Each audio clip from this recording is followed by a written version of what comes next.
పరం శాంతి. ఈరోజు మనం భగవద్గీతలో 15 అధ్యాయంలో 3వ మరియు 4వ శ్లోకం గురించి విశ్లేషణ చేద్దాం. న రూపమత్స్యేహ తతోపలభ్యతే నాంతో న చాదిర్న చ సంప్రతిష్ఠ అశ్వత్థామేనం సువిరూఢమూలం సడ్గక్షేత్రం దృఢేన ఛత్వా. మరియు 4వ శ్లోకం తతాహ పదం తత్పరి మార్గిత్తవ్యం యస్మినాగత న నివర్తంతి భవ్యః తమేవ ఛాదం పురుషం ప్రపద్యే యతాః ప్రవర్తిః ప్రస్తుత పురాణి. దీనికి మనం బేహద్ జ్ఞానంలో విశ్లేషణ చేస్తే ఏది మన కళ్ళకి ఎలా అయితే కనబడుతుందో మనం దాని గురించి విచారణ చేసేటప్పుడు అలా కనబడదు. ఈ సంసారం యొక్క ఆరంభం, మధ్య మరియు అంతం మనం ఈ సంసారంలో ఉండి తెలుసుకోలేం. ఈ సంసారంలో ఏర్పడిన వ్యామోహానికి మనం దృఢమైన మన బుద్ధికి ఒక ఖడ్గం లాగా ఉపయోగించి వ్యామోహానికి నశింపచేయాలి. అప్పుడే మనం పరమాత్ముని పొందగలం. ఎవరైతే ఆ పరమాత్ముని పొందుతారో వాళ్ళు ఈ దుఃఖమైన సంసారానికి తిరిగి రారు. మనం ఎందుకు తిరిగి రాము అంటే ఎవరైతే ఈ సృష్టిని రచించారో ఆ ఆది పురుషుడు యొక్క శరణంలో మనం వెళ్ళిపోతాము. ఈ స్థూల సంసారం ఏదైతే మనం చూస్తున్నామో అది స్థిరమైనది కాదు. అసలు దీనికి సరిగ్గా చూస్తే అస్తిత్వమే లేదు. మన మనసులోనే మనం దీనికి దృఢమైన అస్తిత్వాన్ని ఏర్పరచుకున్నాము. దీని గురించి బాపూజీ కూడా చెప్పారు. జైసి దృష్టి వైసి సృష్టి. అంటే ఎప్పుడైతే మన దృష్టి స్థూల రూపంలో చూడడం అలవాటు చేసుకుందో అలా మన సృష్టి కూడా స్థూల స్వరూపానికి ధారణ చేసుకుంది. ఇంకా బుద్ధి కూడా స్థూల రూపంలో మారిపోయింది. మనం అవినాశి సంసారానికి ఈ స్థూల తత్వాలతో తెలుసుకోలేం. ఎందుకంటే స్థూలం యొక్క కారణం సూక్ష్మం. మన బుద్ధి కూడా సూక్ష్మంగా ఉండాలి. బాపూజీ మనకి జ్ఞానంలో చెప్పారు, స్థూలం ఆధారం సూక్ష్మం, సూక్ష్మం ఆధారం కారణం, కారణం ఆధారం మహాకారణం. ఈ దివ్యమైన జ్ఞానం మనకి దివ్యమైన బుద్ధితోనే తెలుసుకోగలం. మనం స్థూలంగా ఆలోచించడం అలవాటు అయింది. అందుకే మనం ఎప్పుడు టెన్షన్ తీసుకోవడం, నాకు ఎందుకు ఇలా జరిగింది, వాళ్ళు ఎంత మంచివాళ్ళు, వీళ్ళు ఎంత చెడ్డవాళ్ళు అని ఆలోచిస్తాం.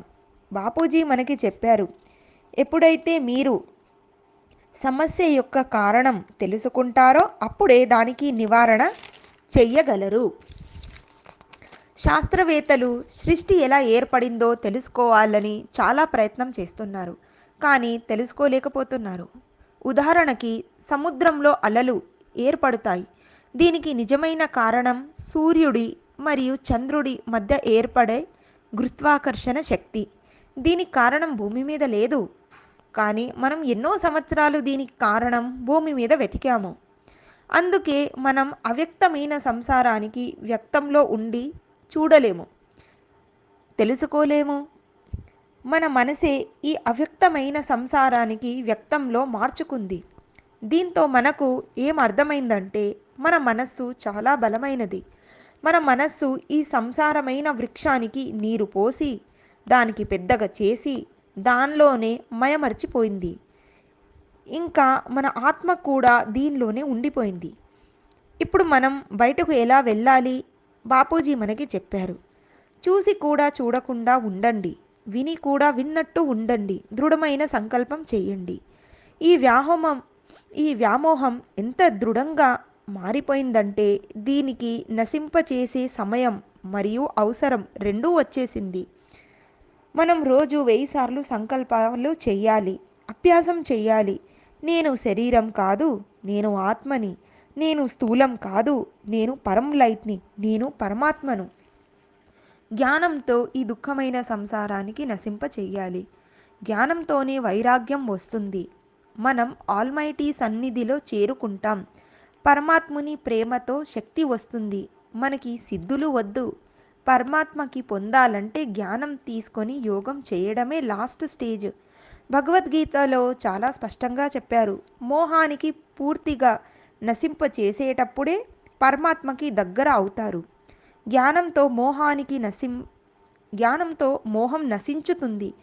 అప్పుడే ఆత్మ యొక్క ఆవరణ నశించుతుంది.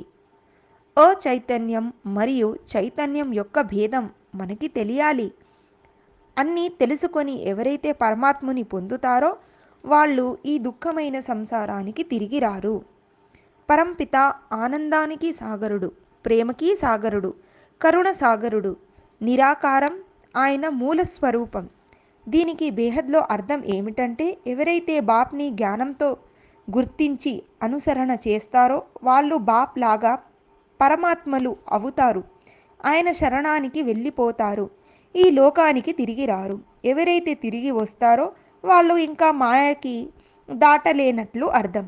జ్ఞానం మీద నిశ్చయం రాలేదని అర్థం. అటు ఇటు కాకుండా వాళ్ళు మధ్యలోనే నలిగిపోతారు. ఎవరైతే మెల్లమెల్లగా జ్ఞానం ధారణ చేసి బాపూజీకి గుర్తిస్తారో వాళ్ళు బాపూజీ పూర్తి ప్రేమను పొందుతారు. లవ్లీన్ స్థితిలో ఉంటారు. అంతంలో బాపు రూపాన్ని ధారణ చేసుకుంటారు. బాపూజీ ఆది పురుషుడు, పూర్ణ పురుషుడు. ఆయన బేహద్కి ఆది పురుషుడు, హద్ ఆది పురుషుడు కాదు. ఆయన మన కోసం నిరాకారి నుండి ఆకారి, ఆకారి నుండి సాకారి, సాకారి రూపాన్ని ధారణ చేసి మన కోసం భూమి మీద అవతరణ తీసుకున్నారు. సాకారి స్వరూపాన్ని బాపూజీ ధారణ చేసి మనకి చదివిస్తున్నారు. మార్గదర్శి అయి నడిపిస్తున్నారు, రక్షిస్తున్నారు. ఆయనే మన సర్వస్వం. మన లక్ష్యం ఆయనకు చేరుకోవడం. ఆయన తప్ప మనకి ఎవరు లేరు. కనిపించేదంతా మాయా. ఇక్కడ ఎవరైతే బాపూజీ దగ్గర రాలేకపోతున్నారో వాళ్ళు ఆత్మ యొక్క ఆవరణం ఇంకా పూర్తిగా నశించలేదు. అందుకే బాపూజీకి గుర్తించలేకపోతున్నారు. కొంతమంది ఏమో సగం మాయలో మరియు సగం జ్ఞానంలో ఉన్నారు. వాళ్ళది కూడా మాయ యొక్క ఆవరణ పూర్తిగా నశించలేదు. ఎవరైతే దృఢమైన విశ్వాసంతో బాపూజీ జాడలో నడుస్తున్నారో వారి హృదయంలో బాపూజీ పట్ల పూర్తిగా ప్రేమ జాగృతం అయినది. వాళ్ళు బాపూజీకి గుర్తించారు. బాపూజీ ప్రేమకు పాత్రులయ్యారు.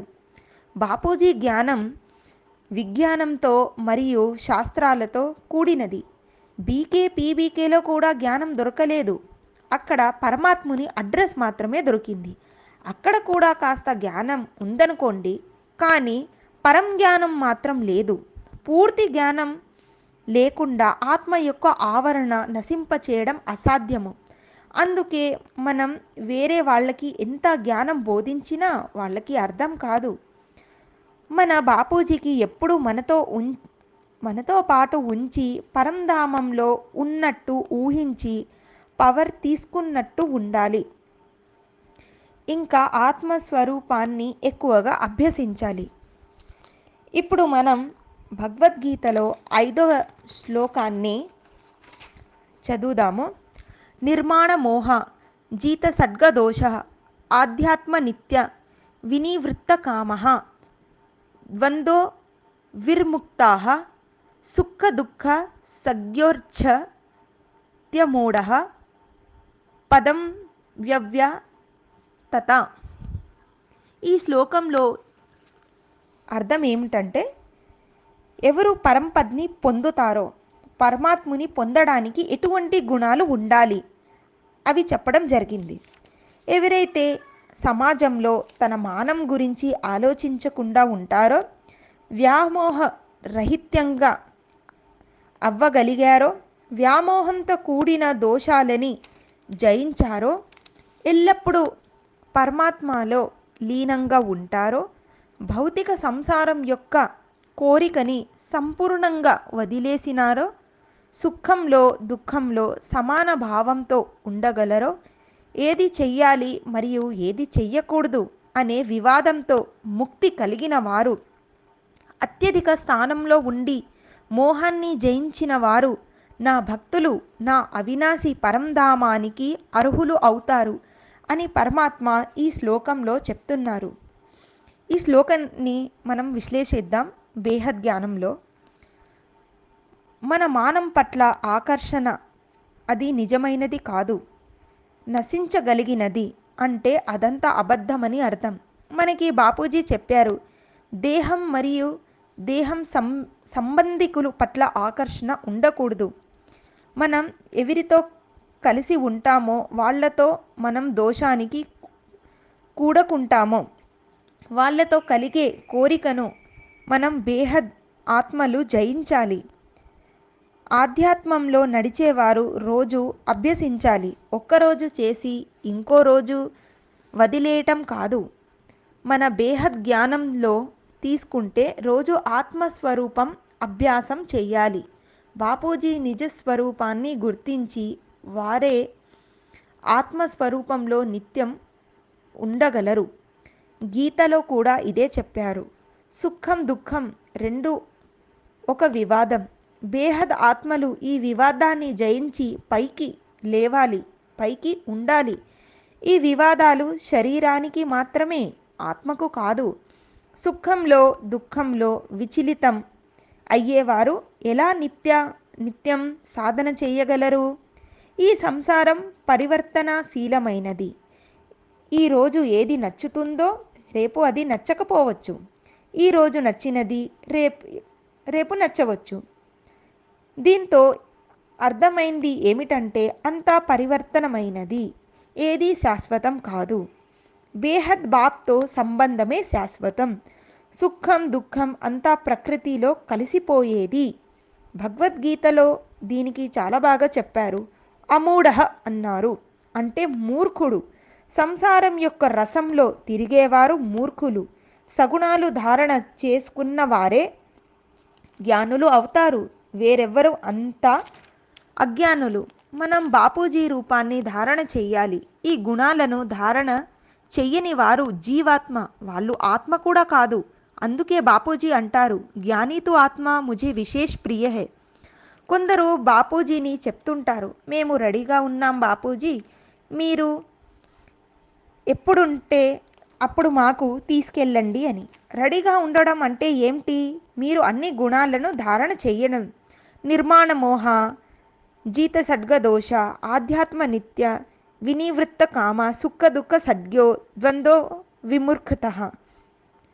ఈ గుణాలను మనం ధారణ చెయ్యాలి. బాపూజీ మార్గం చూయిస్తారు, వేరేవన్నీ ఆటోమేటిక్గానే జరుగుతూ ఉంటుంది. సో ఎవరైతే చెప్తారో మేము పైకి వెళ్ళడానికి రెడీగా ఉన్నామని, వాళ్ళు ఆత్మ నిరీక్షణ చేసుకోవాలి. తమకు తాము చెక్ చేస్తూ ఉండాలి. మన డ్యూటీ ఏంటి? మన స్వపరివర్తన అయిందా? ఎప్పుడైతే ఈ గుణాల ధారణ చేస్తామో మనం సహజంగానే పరంధామానికి వెళ్ళిపోతాము. ఇది ఒక ఆటోమేటిక్ ప్రాసెస్. ఇప్పుడు మనం భగవద్గీతలో ఉన్న 6వ శ్లోకానికి చూద్దాం. న తద్భాసయతే సూర్యో న శశాడ్గో న పావకాః యత్ గత్వా న నివర్తంతే తద్ధాం పరం మమ.